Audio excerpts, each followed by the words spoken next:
Hi bro and నమస్తే అందరికీ. మీకు జనరల్గా తెలిసిందో తెలియని విషయాలు తెలియదు. జనరల్గా బయట అయితే ప్రపంచ యుద్ధాలు జరుగుతున్నాయి. ఇరాన్ ఇజ్రాయెల్ అని, పాకిస్తాన్ ఆఫ్ఘనిస్తాన్ ఏ సంథింగ్ జరుగుతూ ఉన్న యుద్ధాలు. అండ్ మన భారత్ పాకిస్తాన్ మధ్యలో కూడా యుద్ధం జరుగుతుంది. కానీ వాట్ ఇస్ దిస్ బ్రో? అసలు యుద్ధాలు ఎందుకు జరుగుతాయి? అది ఎప్పుడు లేని యుద్ధాలు ఎందుకు క్రియేట్ అవుతాయి? కొన్ని క్రియేట్ అవుతుంటే యుద్ధం క్రియేట్ అవుతుందని తెలియదా?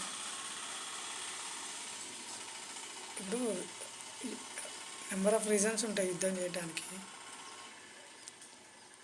నెంబర్ ఆఫ్ రీజన్స్ వస్తాయి యుద్ధం చేయడానికి. మనం నెంబర్ ఆఫ్ రీజన్స్ స్టాప్ చేసి యుద్ధం ఆపి ప్రెసిడెంట్ కాపాడాలి. అవునా కదా?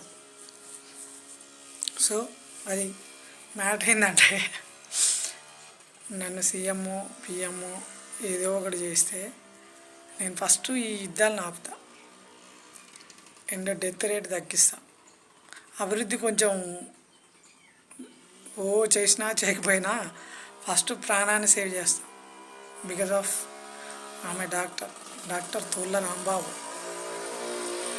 మరి ఇక నేను మోడీని వాళ్ళని వీళ్ళని ఏం తప్పు పట్టట్లేను. క్యాండిడేట్ ఎవరైనా ఫేస్ చేసి సాల్వ్ చేసేంత ఉండాలి. ఇప్పుడు బయట కంట్రీస్ యుద్ధం చేస్తుంటేనే ఆపలేనోడు రేపు మనకి యుద్ధం రాదని గ్యారంటీ ఏంది?